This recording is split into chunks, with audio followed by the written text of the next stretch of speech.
Yes, welcome along to What's the Word in association with Ladbrokes. And joining myself, David Jennings, for our Christmas special is Declan Marron from our sponsors Ladbrokes. We've got Brendan Duke and Brian Sheerin. Now, before we get stuck into a jam-packed festive period of action, we're going to have our regular quick-fire questions. And Brian Sheerin, the first one is to you.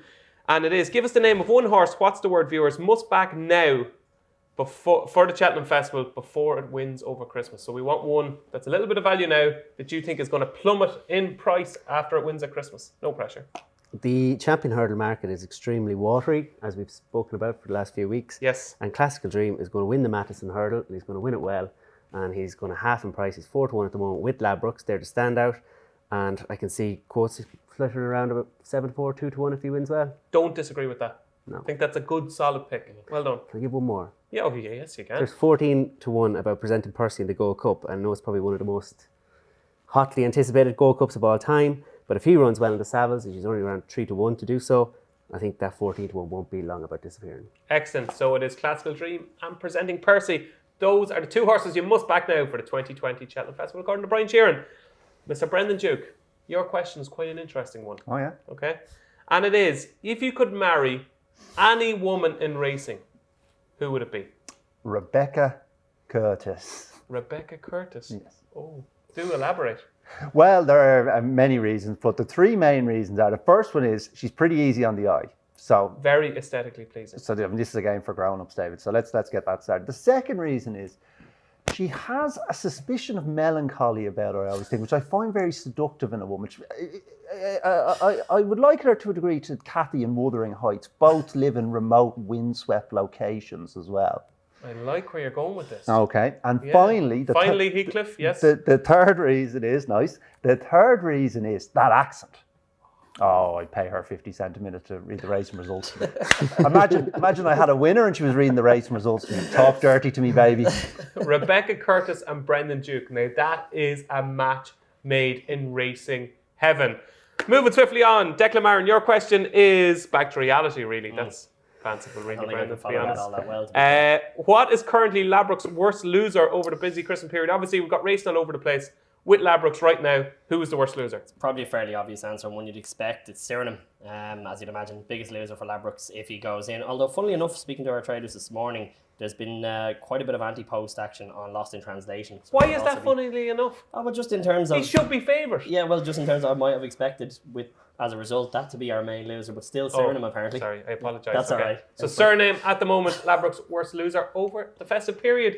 And with that in mind, Declan, we're going to go on to the Ladbrokes King George Chase, and what a King George it is. It's a race for the ages. It's a 3:05 at Kempton on December 26th. It's live on ITV and TV3, and of course it is a Grade 1. And Declan, how do Ladbrokes bet? We bet 13-8 Sheerin. We're Lost in Translation at 7-4. Clandis Obo 7-2. Footpad at 10-1. Thistlecrack all the way out at 18s, and 33-1 are bigger than the rest. And I should just drop in there very briefly for our UK and Irish shops. We're going money back on the second place runner, regardless of what happens. Free bet up to a tenner. Excellent. So well worth a look, considering it looks like it could be a 1-2. Absolutely. Right, Brendan Duke, you don't mince your words, okay? You say it as it is. What I want to know right now is Surname a fraud? Or are we watching something very special happening here? Is this a horse that is going to dominate the Stay and Chase division for the next 5 years?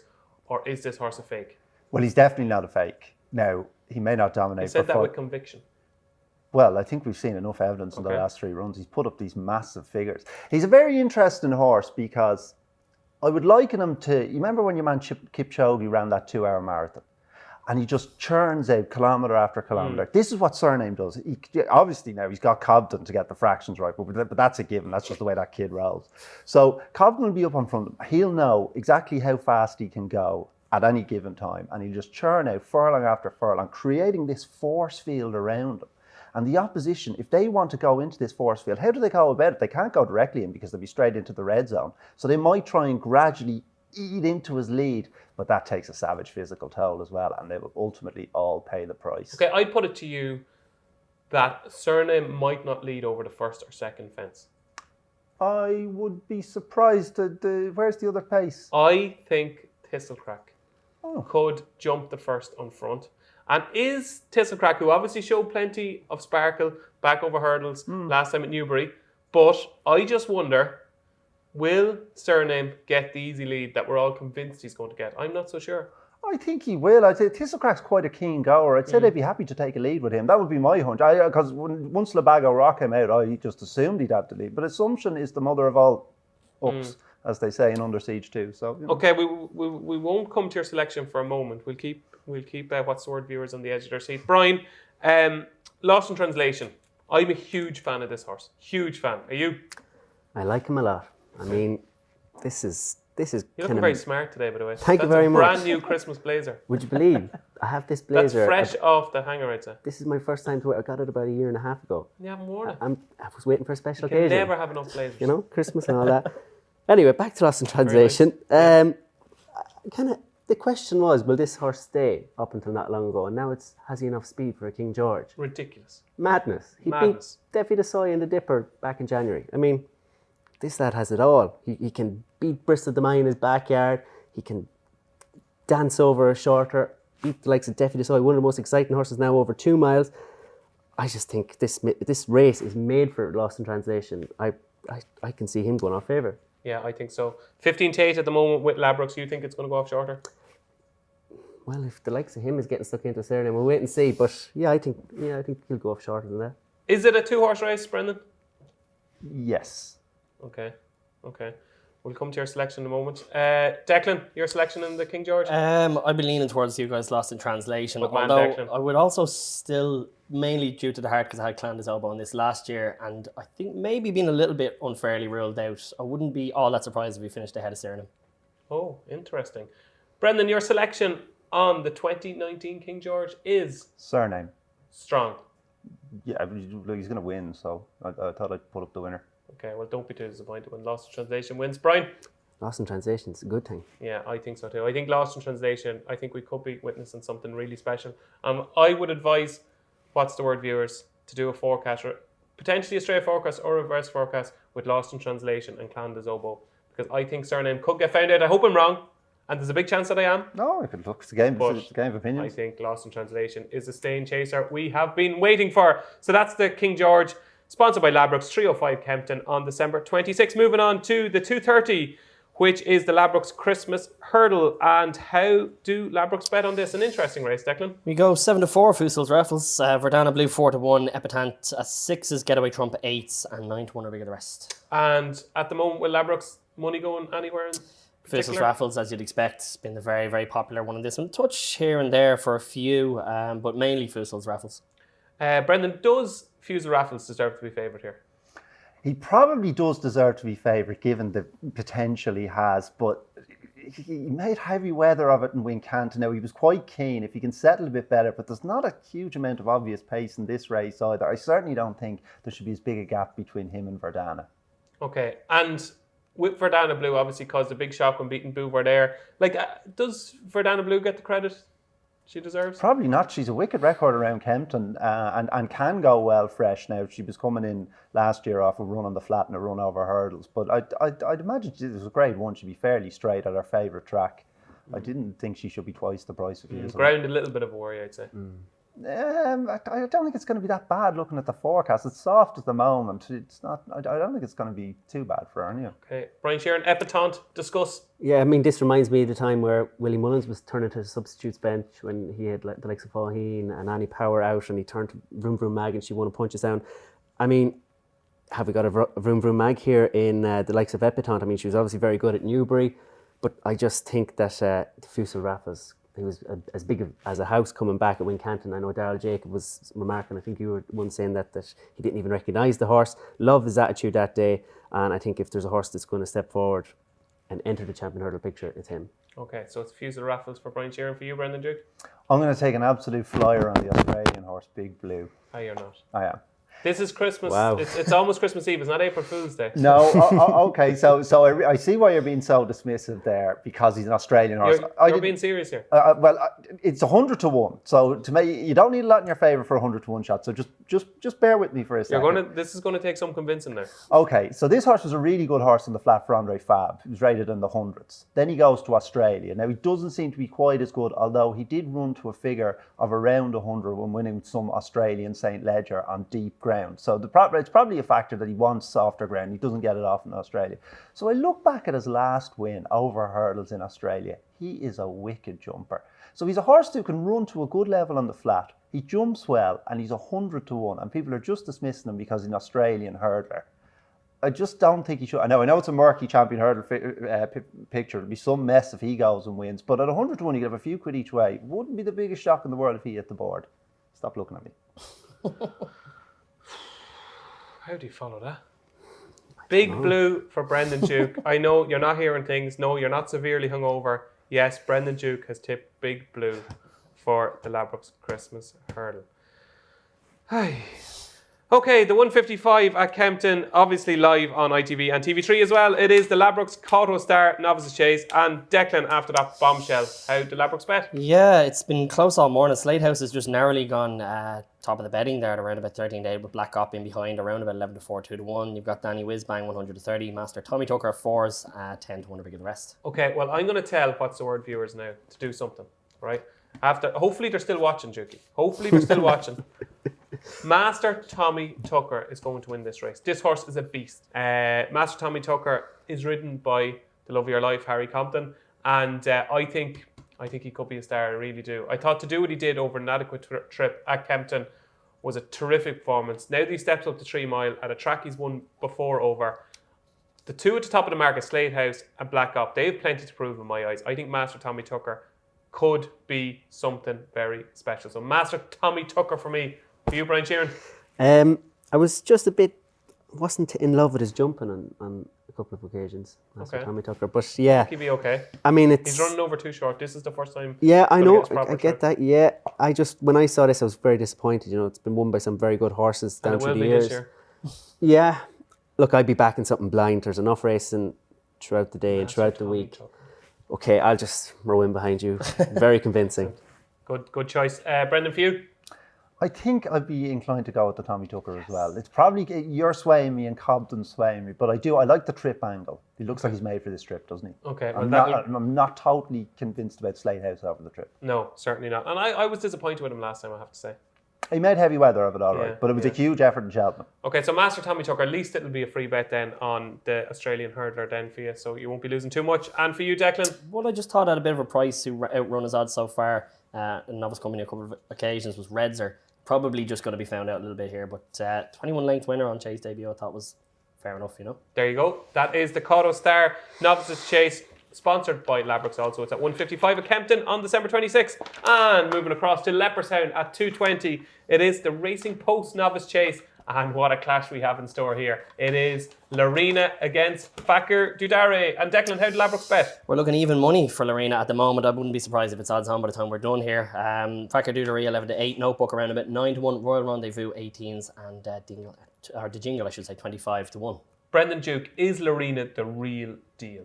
Well, we don't know. We don't know. She's proven a little disappointing when she's come up against the boys before, but we haven't a lot of evidence, and she did jump very well on debut, so she could easily beat.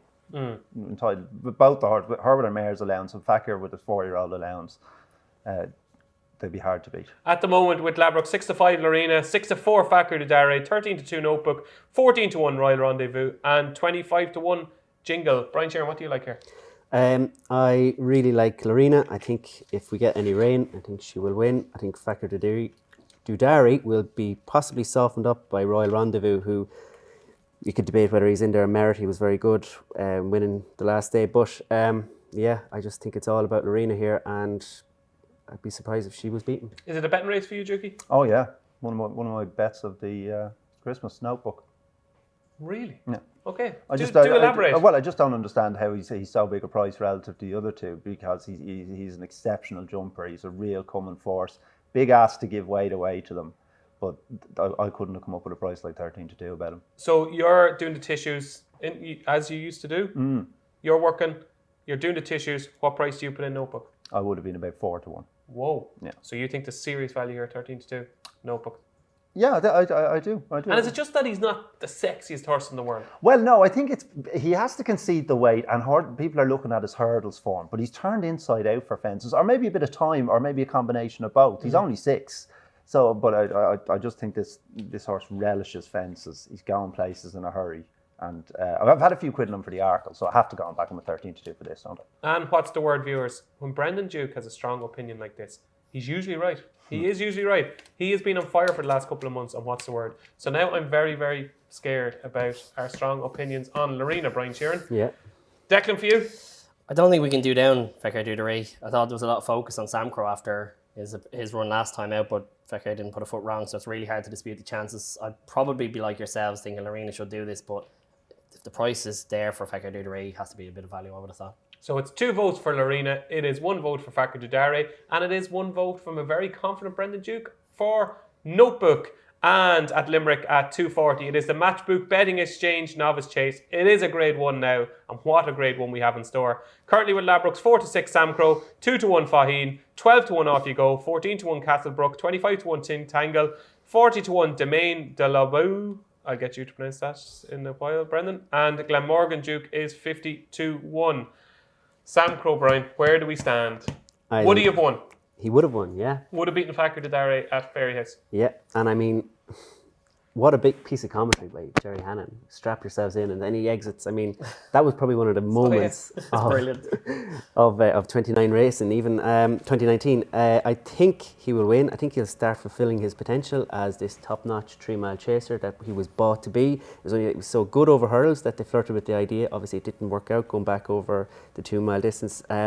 I suppose people have in their mind the Ryanair hurdle when he kind of loomed up into contention and then just bombed out, but he wasn't right at all, and I think he would have went past Fakir Dudare in the Drinmore. So Sam Crow for me. I mean, Faheen was obviously good on his chasing debut, and if he is going to win a grade 1, this will probably be the grade 1 that he does win over fences. But Written by Patrick Mullins. Wow, I didn't actually spot that. Your eagle eye was quite ahead of me there. Yeah, but I think Sam Crow is just, I think he is the real deal, and he's going to start fulfilling his potential. Brendan Duke, Sam Crow, where do we stand? Well, where do we stand? It's all up in the air. I totally respect Brian's opinion and the opinion of the in-running boys who made him a 4 Zampoke for coming down to the second last. But for me, I had a preconception going in that I wasn't sure what he'd find off the bridle, and I still don't know what he's going to find off the bridle. And I think he'll have to come off the bridle to get past Faheen on heavy ground here. I thought Faheen jumped really well in Punchestown bar that one glaring error. I expect a clean round of jumping, and the machine is still in relatively good working order. He looks the bet to me at the prices. 2-1. For you, Declan? The engine's very much still there on Faheen. You could see that. I was just a little bit concerned. There was quite a few mistakes last time. Townend did very well to regain the irons towards the end. I thought he did quite well to kind of keep it going. So I'd be leaning towards Sam Crow, but hesitantly enough. I thought he stood off each of those every time. Fekir made so much ground on him each time and every jump in that race that I'd just be a little bit hesitant with both of them, really. You could probably find value in behind, matching maybe Sam Crow up with, is it Castlebrook who's next in the betting or something to that effect in the forecast? Might just do it for me. Excellent, a bit of value there in the forecast for Declan.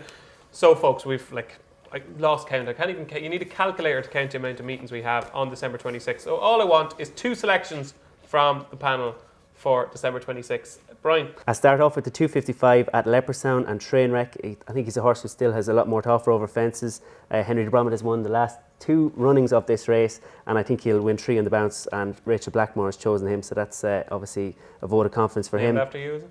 Trainwreck, yeah, a bit of a train wreck. I am. My punting is that sums up my 2019.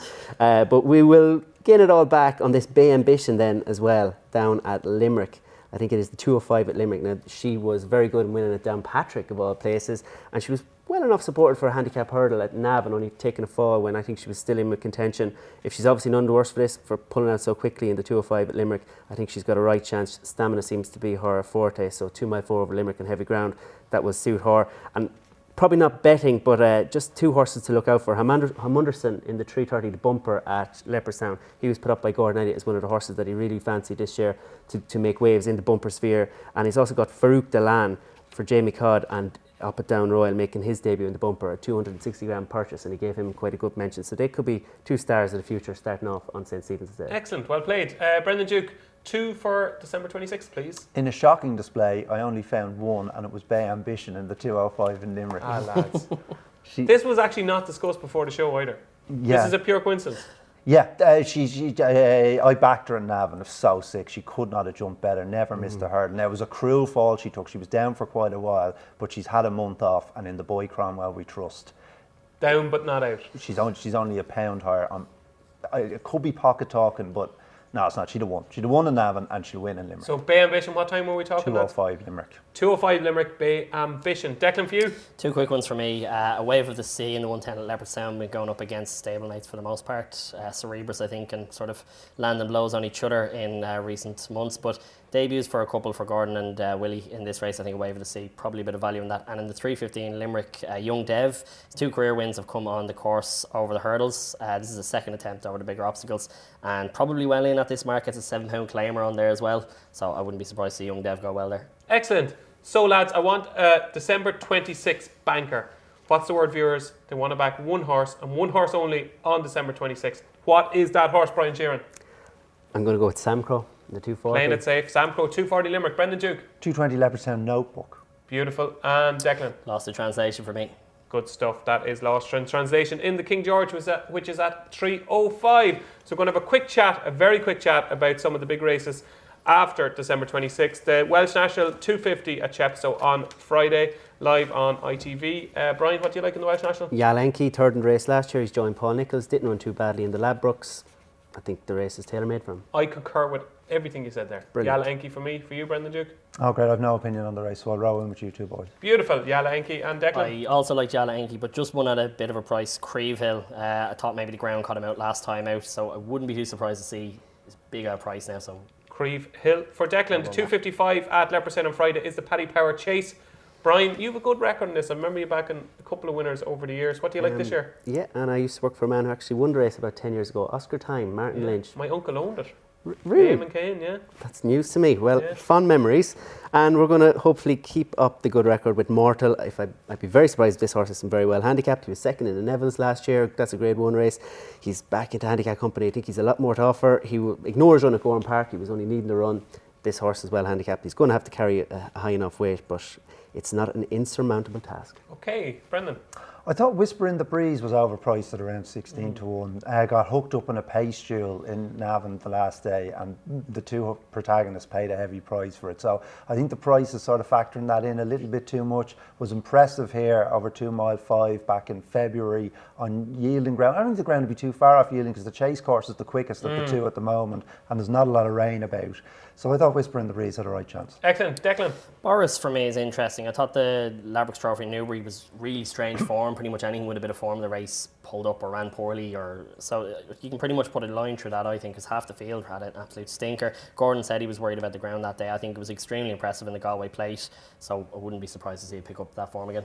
Excellent. Boris. And 2 for me would be Expatriate for Elmarie Holden and Manila Fair if the ground is bottomless. If it rains, Manila Fair is the one to be on. And the final race we're going to have a quick look at is at Leopardstown on Saturday. It's at 3:10. It is the Savills Chase, and it is the return of Kenboy, Brian. Yeah, won it last year. Can you tell me who Willie's other winner was? Florida Pearl. Don Poley. Don Poley. Yeah. Would you believe it's not a race that Willie has a fantastic record in, but Kenboy is obviously going to be very hard to beat. But presenting Percy, he has a run under his belt, and he will do for me. Presenting Percy for Brian. For you, Brendan? Just thought it was hard to get away from Kenboy. He's just a win machine, and his jumping has improved so much. Cheltenham notwithstanding, he's a really good jumper nowadays. I thought it'd be very hard to beat. Declan? I'd be the same as the lads, only I thought, and I've burnt fingers on this so many times, Road to Respect turned pretty expensive to follow at this stage, but I just thought his reappearance at Down Royal made him look a bit more competitive maybe than the odds are suggesting. Yeah, I think this is Road to Respect's Gold Cup.